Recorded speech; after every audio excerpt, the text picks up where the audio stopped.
I stopped explaining myself after being interrupted for years. She noticed when the silence stuck. The divorce papers arrived on a Wednesday morning, and I signed them without reading past the first page. My lawyer, Daniel Friedman, 15 years of family law experience, watched me scrawl my name across the dotted lines with what I can only describe as relieved confusion. "You're sure you don't want to review the settlement terms?" he asked, tapping his pen against the mahogany desk. I looked at him and said nothing, just slid the papers back across the polished surface and stood to leave. The silence had become my most powerful weapon, and I wasn't about to give it up now, not even to explain why I was walking away from a marriage without a fight. But I'm getting ahead of myself. Let me take you back to when the quiet first started, because understanding why I stopped talking requires understanding what came before. For 11 years, I'd been married to Catherine. Catherine Holloway, the woman I'd met at a corporate training seminar in Minneapolis, the one with the infectious laugh and razor-sharp wit who could command a room with just her presence. She was brilliant, ambitious, and when we first started dating, she actually listened when I spoke, or at least, I thought she did. The interruptions started small. We'd be discussing weekend plans, and I'd be mid-sentence about wanting to visit my brother upstate when she'd cut in with, "Oh, that reminds me. I need to call the caterer about the menu changes." At first, I'd pause, let her finish, then try to circle back. But there was never a circle back. The conversation had moved on, redirected entirely to her orbit, and my half-finished thought would evaporate like it had never existed. I told myself it was nothing, that everyone did this sometimes, that I was being too sensitive about normal conversational flow. Then it spread to the bigger things. I'd come home from my job as a data analyst, excited about a project breakthrough, and start explaining the elegant solution I'd found to a months-long problem. So the algorithm was failing because I'd begin, and she'd interrupt with, "Did you remember to pick up the dry cleaning?" When I'd answer yes and try to continue, she'd already moved on to scrolling through her phone, making small acknowledgement noises, yeah, that I slowly realized weren't connected to anything I was actually saying. I tested it once, inserting complete nonsense into my story. "And then the senior developer suggested we sacrifice a goat to the database gods?" That's nice, honey. She hadn't heard a single word. The worst part wasn't the interruptions themselves. It was the gaslighting that followed when I tried to address it. "You're being ridiculous," she'd say, her voice taking on that patient tone you'd use with an unreasonable child. "I listen to you all the time. You're just upset because I don't drop everything the second you want attention." I'd try to give specific examples, but she'd wave them away or reframe them entirely. "That's not how that conversation went at all. You're remembering it wrong." After enough times hearing that, you start to doubt your own memory, your own perception of reality. It wasn't just at home. Catherine started doing it in public too, at dinner parties with friends, at family gatherings, during couples counseling that I'd suggested and she'd reluctantly agreed to attend. Dr.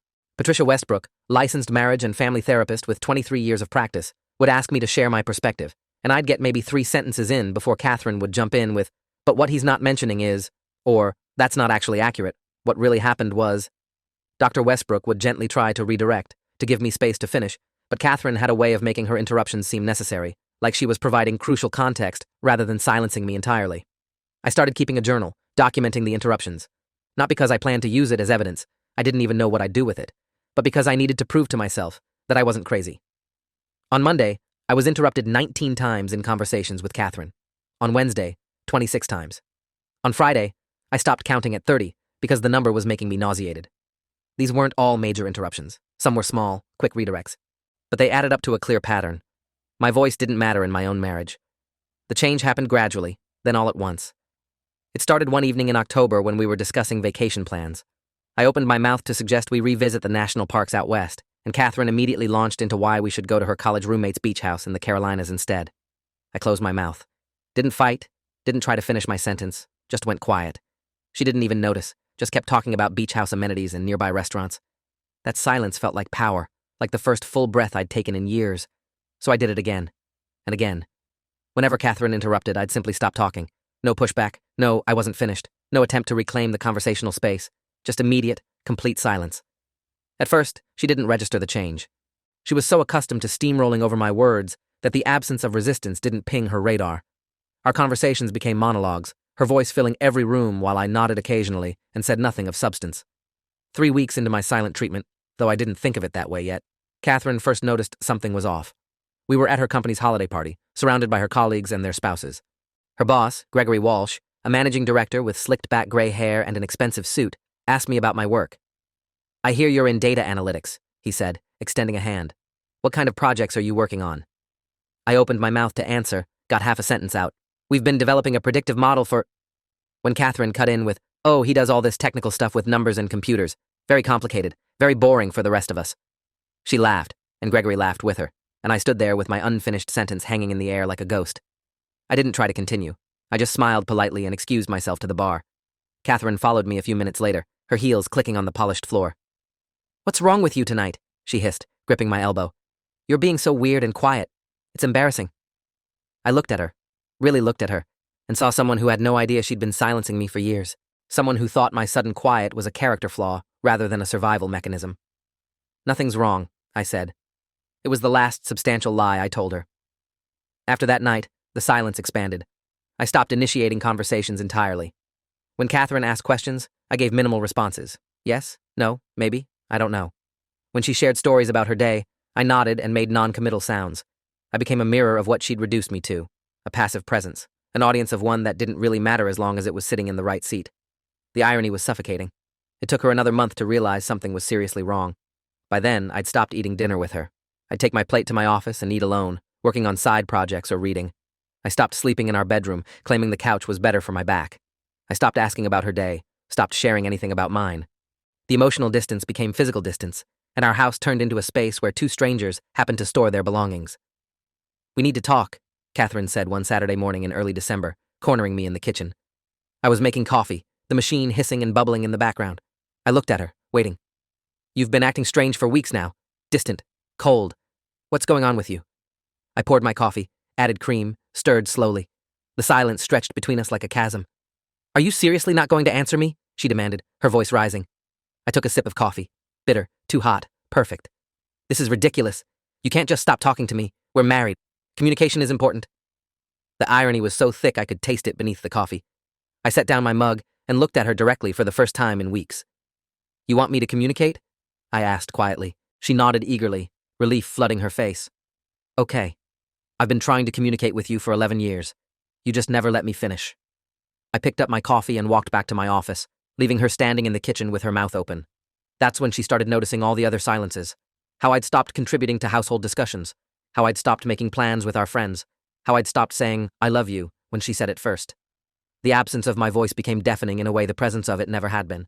She tried different approaches. Anger, tears, bargaining, even brief periods of actual listening that felt performative and temporary. But I'd learned my lesson too well. Silence was safety. Silence was power. Silence meant I couldn't be interrupted, dismissed, or gaslit. Dr. Westbrook called me in January for an individual session. Catherine had apparently been seeing her solo, expressing concern about my withdrawal from the marriage. I almost didn't go, but professional courtesy won out. I sat in the familiar office with its earth-toned furniture and ambient lighting, and Dr. Westbrook studied me with the careful attention of someone assembling a puzzle. "Catherine says you've stopped communicating entirely," she said gently. "She's worried about you, about the marriage." I nodded, waited. Doctor. Westbrook was good at her job. She let the silence sit, recognizing it as a statement in itself. "I've been reviewing my notes from our couples sessions," she continued, pulling out a thick file. "I'm noticing a pattern I should have caught earlier. In 18 sessions over 2 years, I have documented Catherine interrupting you an average of 8.3 times per session. You interrupting her?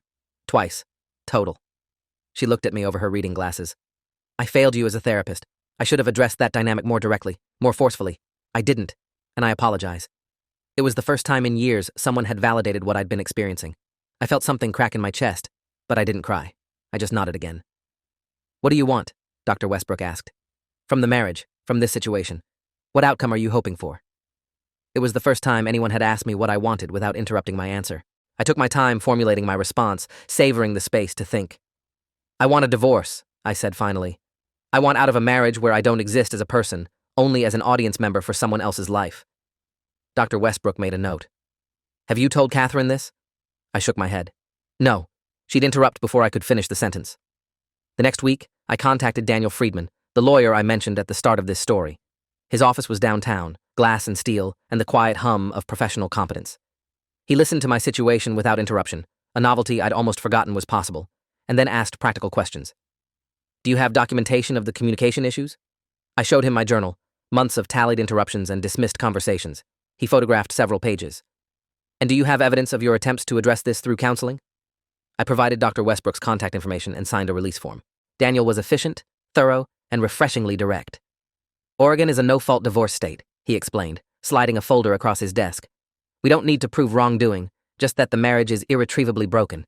Given that you've been in counseling for 2 years with no improvement, and that you're willing to accept a fair division of assets, this should be straightforward." He paused, studying me. "Though I have to ask, you seem almost relieved. Is this really what you want?" I thought about 11 years of unfinished sentences, of thoughts that evaporated midair, of slowly learning that my voice was decoration rather than contribution. "Yes," I said. "This is exactly what I want." Serving Catherine the divorce papers was surreal.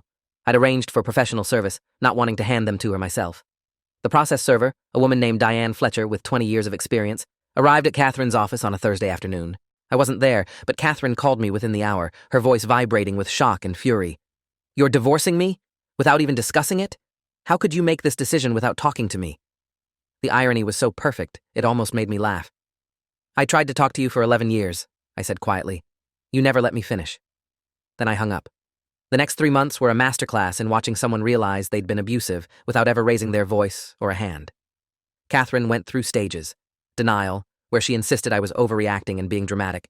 Anger, where she accused me of throwing away our marriage over normal marital communication. Bargaining, where she promised to change, to listen, to be different.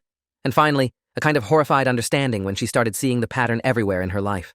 Her assistant quit the same week the divorce was filed. The resignation letter, which her assistant copied me on for reasons I still don't fully understand, cited a toxic work environment where my ideas and input are consistently undervalued and dismissed. 3 of her friends from her running group stopped returning her calls. Her mother, during what was supposed to be a supportive phone call, apparently said, "Honey, you do have a tendency to dominate conversations. I've noticed it for years." Catherine called me after that conversation crying. "Am I really that bad?" she asked. "Did I really do this to you?" I could have been cruel, could have twisted the knife. Instead, I just said, "Yes, but you can work on it for the next person. I'm done." Dr. Westbrook sent me a letter a few weeks later. Professional, kind, and honest. "I wanted you to know that I've been doing significant reflection on my practice and how I handle dominant communication patterns in couples therapy. Your case has prompted me to develop a new assessment tool and intervention protocol. I've also reached out to Catherine to offer individual counseling if she's interested in addressing these patterns. Thank you for trusting me with your truth, even when I initially failed to protect it adequately." I filed the letter away, another piece of documentation that what I'd experienced was real. The settlement negotiations were surprisingly smooth. I didn't fight for the house, the better car, or the larger share of retirement accounts. I just wanted out, wanted the legal severance that would let me start over.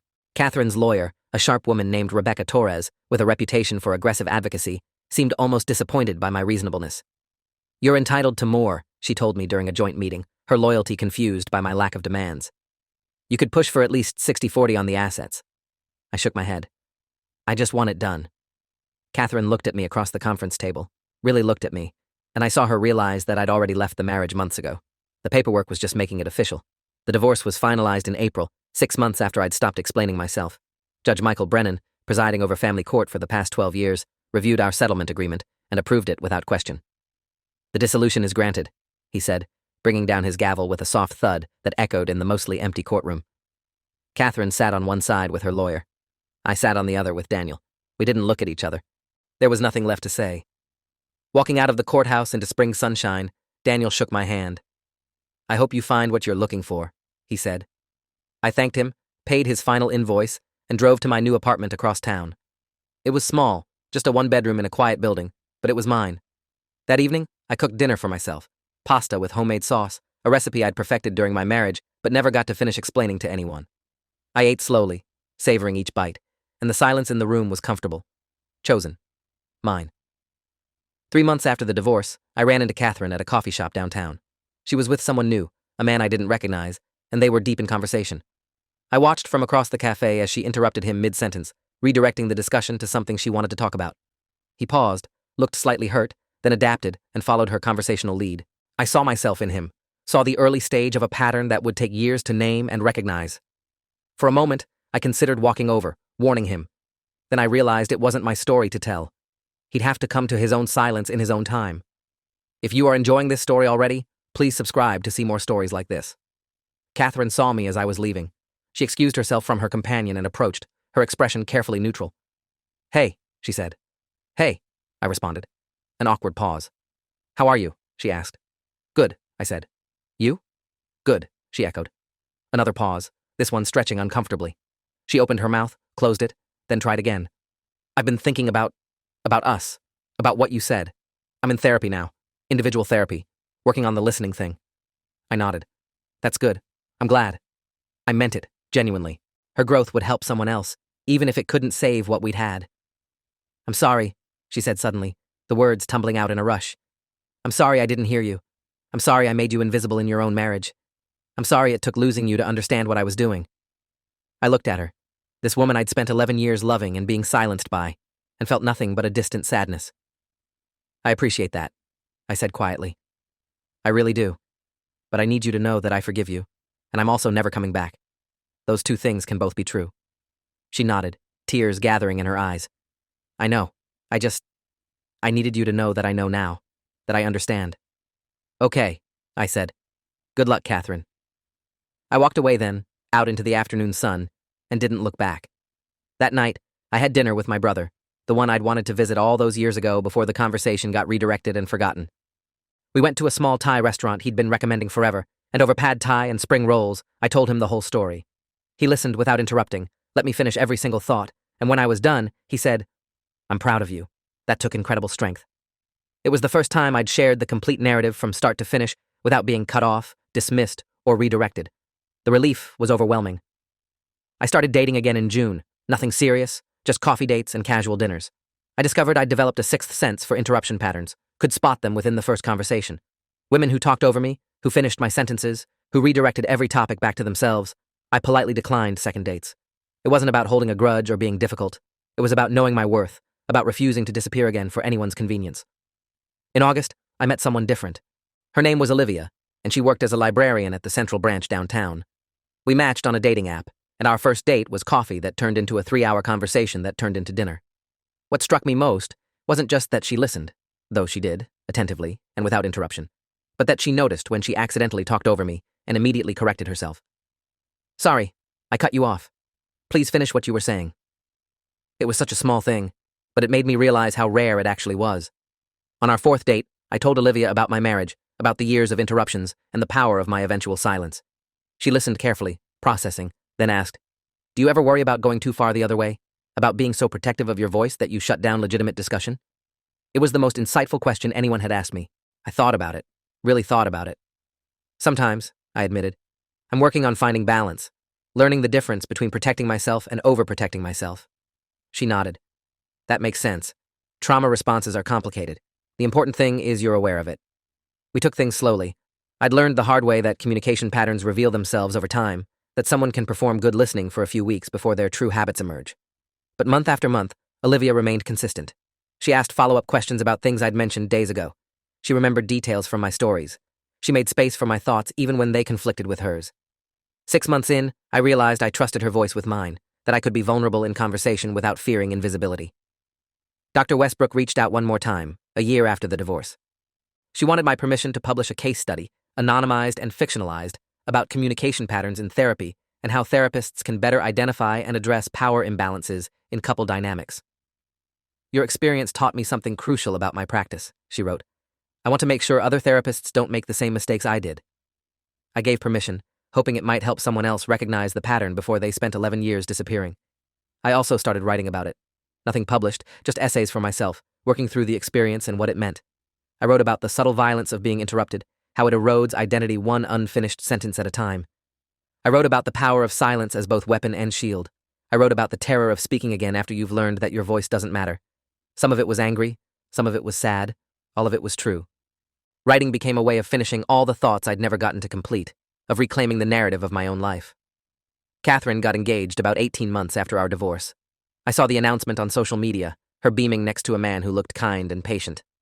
I felt nothing but genuine hope for her, hope that she'd continued the therapy work, that she'd learned to make space for his voice alongside hers. I sent a brief congratulations message, kept it simple and sincere. She responded with gratitude and an apology that felt earned rather than performative. I'm different now, she wrote. Or trying to be. Therapy is hard but necessary. I hope you've found happiness too. I had, though not in the way I'd expected. The happiness wasn't in finding a new relationship, though Olivia was wonderful. It wasn't in the career success I'd experienced after channeling my energy into work, rather than trying to be heard at home. It was in the simple, revolutionary act of existing fully in my own life, of finishing my sentences, of sharing my thoughts without wondering if they mattered, of choosing silence when I wanted it rather than having it imposed on me. I think about that moment sometimes, the one when I first chose silence over struggle, when I closed my mouth mid-sentence and let Catherine's interruption stand unchallenged. It felt like surrender at the time, like giving up. But it was actually the beginning of reclaiming power. Because silence as a choice is completely different from silence as a consequence of being silenced. One is agency, the other is erasure. Learning the difference saved my life. Now, 2 years after the divorce, I live in a world where my voice exists, where I can start a story about data algorithms or weekend plans or childhood memories and actually finish it. Where if someone interrupts, it's accidental rather than habitual, and they notice and correct themselves. Where my thoughts have space to exist, fully formed, rather than evaporating mid-air. It sounds simple, basic even, the right to finish a sentence. But for anyone who's lived without it, who's spent years being disappeared in their own conversations, it's everything. I still keep a journal, but now it's different. Instead of tallying interruptions, I write about moments of being fully heard, about conversations where my ideas were engaged with rather than dismissed, about disagreements where both voices mattered equally. The pages fill differently now, with presence rather than absence, with connection rather than isolation. Sometimes I flip back to the old entries, the months of tick marks and frustrated notes, and I'm grateful for them. They're proof that what I experienced was real, that I wasn't crazy or oversensitive. They're also proof that I survived it. Olivia asked me once what I'd say to my younger self, the one just starting to notice the interruption pattern, but still rationalizing it away. I thought about it for a long time. I'd tell him that his voice matters, I finally said. That communication in a relationship shouldn't feel like fighting for scraps of airtime. That being heard isn't a privilege your partner grants you. It's a basic requirement of mutual respect. And I'd tell him that choosing to leave, to walk away from someone who can't make space for you, isn't giving up. It's choosing yourself. She squeezed my hand. I think he'd be proud of who you became. The truth is, I don't think about Catherine much anymore. Not with anger, not with longing, not with much of anything beyond occasional curiosity about how she's doing. The marriage feels like something that happened to a different version of me, a person who didn't yet understand that love without listening is just performance. I hope she's happy. I hope her fiancé never has to discover the power of defensive silence. I hope she's learned that interrupting isn't just rude, it's a form of erasure, of saying, your thoughts matter less than mine, over and over until the interrupted person starts to believe it. But mostly, I think about the future. About continuing to build a life where I exist fully, where my voice has weight and substance. About teaching any future children I might have that their words matter, that they deserve to be heard completely. About modeling what healthy communication looks like, the back and forth, the space-making, the genuine curiosity about another person's thoughts. About never, ever taking for granted the simple gift of finishing a sentence. The divorce papers are filed away in a folder in my office, along with Dr. Westbrook's letter and excerpts from my interruption journal. I don't look at them often, but I keep them accessible, a reminder of what I survived and what I learned. Sometimes people ask me if I regret the 11 years, if I wish I'd left sooner or tried harder to fix things. The answer is complicated. I regret the years I spent invisible, yes. But I don't regret what they taught me about voice, power, and the courage it takes to choose silence on your own terms. There's a moment that stands out, one I return to when I need to remember why I made the choices I made. It was late in the marriage, maybe a month before I stopped talking entirely. Catherine and I were at a party, surrounded by her colleagues and their partners. Someone asked me a question, I don't even remember what, and I started to answer. Got 3 words in before Catherine redirected the conversation entirely, turning to discuss something completely different with the person who'd asked. I stood there, my unfinished answer hanging in the air like smoke, and I watched the asker's eyes flick from Catherine back to me with uncomfortable recognition. They'd seen it happen. They knew I'd been erased mid-sentence.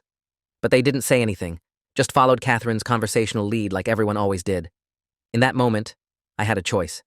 I could try again to finish my thought, could interrupt her interruption, could make a scene about being heard. Or I could let it go, could accept that this was the pattern and fighting it was exhausting and pointless. I chose silence. And in choosing it, I took the first step toward freedom. That's what I want people to understand about those months of silence before the divorce. They weren't about punishing Catherine or being passive-aggressive or giving up on the marriage. They were about survival. When you've spent years having your thoughts dismissed, your sentences interrupted, your very existence in conversations minimized, silence becomes self-preservation. It's saying, I won't keep offering up my thoughts just to watch you erase them. I won't keep trying to be heard by someone who's decided I'm not worth listening to. And the most powerful part? Once I stopped trying to be heard, once I withdrew my voice entirely, suddenly it mattered. Suddenly, Catherine noticed its absence in a way she'd never noticed its presence. Suddenly, the silence was deafening to her, because she'd lost her audience. That's when I knew the marriage was truly over, when I realized she didn't miss my voice for what it contributed, but for what it represented. Validation, attention, someone to perform her life for. I'm writing this now, 2 years later, in the apartment I chose, in the life I built from the ashes of that marriage. Olivia is in the kitchen making dinner, and I can hear her humming, occasionally calling out questions about seasoning or timing that she actually waits for me to answer. My brother is coming over later, and we'll probably end up talking late into the night like we used to before I got married, before I learned to make myself small. The future stretches out ahead of me, full of finished sentences and complete thoughts, and the revolutionary act of being fully heard. If you made it this far, I want you to know something. Your voice matters. If you're in a relationship where you're constantly interrupted, dismissed, or redirected, that's not normal communication difficulty. That's erasure. You deserve to finish your thoughts. You deserve to be heard. And if the person who supposedly loves you can't make space for your voice alongside theirs, that's not your failure. It's theirs. I stopped explaining myself after being interrupted for years. She noticed when the silence stuck. But by then, I'd already learned the most important lesson. Sometimes the most powerful thing you can say is nothing at all. If you enjoyed this, you'll definitely want to see the next ones too. So subscribe now and let me know your take in the comments.